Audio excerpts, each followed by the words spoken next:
Ukraine के बच्चे, भारत के बच्चे, यूक्रेन के बच्चे, भारत के बच्चे, We want accommodation, we want accommodation, we want accommodation, we want accommodation, accommodation. Bharat माता की जय, भारत माता की जय, भारत माता की जय। नमस्कार साथियों, मैं मनोज सुराजी स्वागत करता हूं आपका मिनी संसद के मंच पर। आज हैं हम जंतर मंतर। देखिए किस तरह वैश्विक घटनाओं का, वैश्विक पटल का पूरे देश पर कैसे असर होता है। आज हम बात करेंगे इंटरनेशनल घटनाओं के बारे में, यूक्रेन और रसिया के युद्ध के बारे में कि किस तरीके से उनके युद्ध की वजह से कुछ बच्चे बहुत प्रभावित हो गए हैं। जैसा कि आप लोग जानते ही हैं कि यूक्रेन मेडिकल हब है, वहाँ बहुत सारे भारत के बच्चे और अलग अलग देशों के बच्चे पढ़ने जाते हैं। वहाँ की डिग्री की मान्यता यूरोप में काफ़ी है। भारत में भी वो बच्चे, जब युद्ध हुआ यूक्रेन और रसिया के अंदर, तो बहुत मुश्किल से विकट परिस्थितियों में अपनी जान बचाते हुए भारत आए और आज वो बच्चे भारत सरकार से मांग कर रहे हैं। क्या मांग कर रहे हैं, आप अपना नाम बताइए।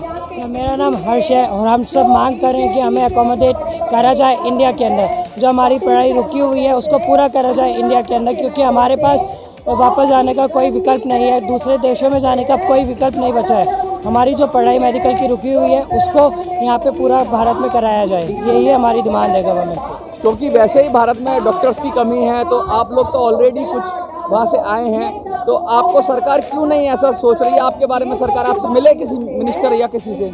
यस सर, हम 4-5 महीने से सारे अपना प्रयास कर चुके हैं। हम सारे मिनिस्टर, MP और सब जगह जाते हैं और वहाँ पे मिलते हैं और उनसे बात करते हैं, तो उन सब का कहना यही होता है कि आपके लिए सरकार करेगी, हमें आश्वासन दिया जाता है, पर हमारे लिए अभी तक कुछ भी नहीं हुआ। 4-5 महीने हो गए सारी जगह प्रोटेस्ट करते हुए, धरना देते हुए, और अभी भी हम 4 दिन से हंगर स्ट्राइक कर रहे थे। रामलीला मैदान पे आज जंतर मंतर पर आए हैं। हमारे लिए फिर भी गवर्नमेंट हमारी बात नहीं सुन पहुँच पा रही है। देखिए हंगर स्ट्राइक कर रहे हैं बच्चे, ये भारत के बच्चे हैं और इनको हंगर स्ट्राइक अगर करना पड़े अपने हक के लिए या सिर्फ पढ़ाई के लिए, तो ये बहुत ही शर्म की बात है। आप क्या कहेंगे सर, क्या किस तरह की परेशानी आ रही है? सर, हमें बहुत तरह की परेशानी आ रही है। जैसे कि अब हम यहाँ घर पर बैठे हैं, हमें चाहिए यहाँ पर ही हमारा एडमिशन हो जाए, जिससे कि हम बाहर जाकर पढ़ाई ना करें। उसका कारण ये है सर कि अब बाहर की स्थिति कहीं भी स्टेबल नहीं है। हम अपने देश पर तो भरोसा कर सकते हैं, हम यहाँ के नागरिक हैं, तो हम अपनी सरकार से यही मांग करते हैं कि हमें यहीं पर एडमिशन दिया जाए, बजाय कि हम कहीं ट्रांसफ़र लें। क्योंकि अब कहीं भी स्थिति, अगर हम रशिया देखें वहाँ भी स्थिति अच्छी नहीं है। हम सरकार से यही की मांग कर रहे हैं कि हमें यहाँ पर ही अपने ही जगह पर एडमिशन दिया जाए।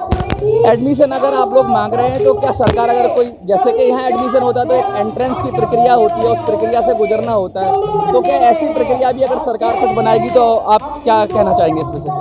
बिल्कुल, वैसे भी हम उधर से अगर डिग्री लेके आते तो हमें इधर एग्जिट एग्ज़ाम देना पड़ता है, हमें जो हमारी इधर एलिजिबिलिटी को हमें वो अकोमोडेट के लिए करता है। और हाँ बिल्कुल, अगर वो हमें से टेस्ट लेना चाहते हैं, हम देने के लिए राजी हैं। किसी भी हालत में हमें अकोमोडेट इंडिया करे और हम टेस्ट वेस्ट जो भी देना हम देने के लिए तैयार हैं, सब कुछ।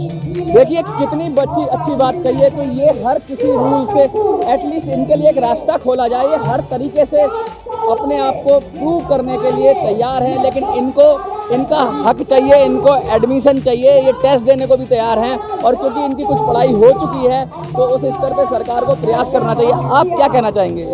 सर, हम ये कहना चाहेंगे कि बस हमारी बात सुनी जाए। हमारी कोई सुन भी नहीं रहा है। हम इतने टाइम से कुछ बोले जा रहे हैं, ना सरकार का कुछ रिस्पॉन्ड है, ना हमारी NMC का कुछ रिस्पॉन्ड है। हम तो सर बस आके बैठ रहे हैं, ना कोई आ रहा है हमसे पूछने की क्या हो रहा है, क्या होने वाला है। हम सर इतना बड़ा देश है, ऐसा तो है नहीं कि कुछ भी नहीं हो सकता, कुछ तो हो सकता है। तो हमारी कम से कम एटलीस्ट बात सुनी तो जाए। हमें तो सुना भी नहीं जा रहा है सर, सुना भी नहीं जा रहा है। देखिए कितनी गजब स्थिति है देश के अंदर कि कुछ बच्चे ये अपना कंट्रीब्यूशन देना चाहते हैं, ये पढ़ना चाहते हैं और ये हर तरह से तरीके तैयार हैं। अगर कोई ऐसी व्यवस्था नहीं है तो सरकार को नियम कायदे बनाकर ऐसी व्यवस्था बनानी चाहिए। सर, हमने इंडिया के अंदर 606 मेडिकल कॉलेज है। अगर गवर्नमेंट चाहे 12,000 बच्चे फाइनल ईयर के हटा कर, तो हर कॉलेज में 34 बच्चे आएंगे और हर ईयर में 6 से 7 बच्चे। तो क्या गवर्नमेंट 6 से 7 बच्चों को एक ईयर में, एक यूनिवर्सिटी में 30 बच्चों को भी अकोमोडेट नहीं कर सकती क्या? इतना बड़ा देश बिल्कुल कर सकती है, मंशा होनी चाहिए। इतना बड़ा देश है, जब पाकिस्तान, नाइजीरिया, घाना, इजिप्ट, ये छोटी कंट्रीज़ ने अपने बच्चों को अकोमोडेट कर लिया यूक्रेन चाहे हुए, तो भारत इतना बड़ा देश होते हुए क्यों नहीं कर रहा है अकोमोडेट? हमें ये चीज़ समझ नहीं आ रही है। बहुत बड़ी बात कही है इन्होंने कि शायद सरकार को नींद से जागना चाहिए, इनकी बात सुननी चाहिए। ये हंगर स्ट्राइक कर रहे हैं, ये समय इनका पढ़ने का है, ना कि स्ट्राइक और आंदोलन करने का। इनको पढ़ने का हक दिया जाए, शिक्षा का अधिकार दिया जाए। और ये खुशी से नहीं आए हैं यूक्रेन से, वैश्विक हालात ऐसे हो गए, युद्ध के हालात ऐसे हो गए हैं कि इनको बड़ी मुश्किल से सरकार जिस तरह से बचा के लाई, जैसे सरकार की वाहवाही हुई, सरकार ने जैसे इनका जीवन बचाया वैसे इनकी शिक्षा को भी बचाना चाहिए। एक बार आप लोग अपना जो नारा लगा रहे हैं वो लगा दीजिए, क्या कह रहे थे आप लोग?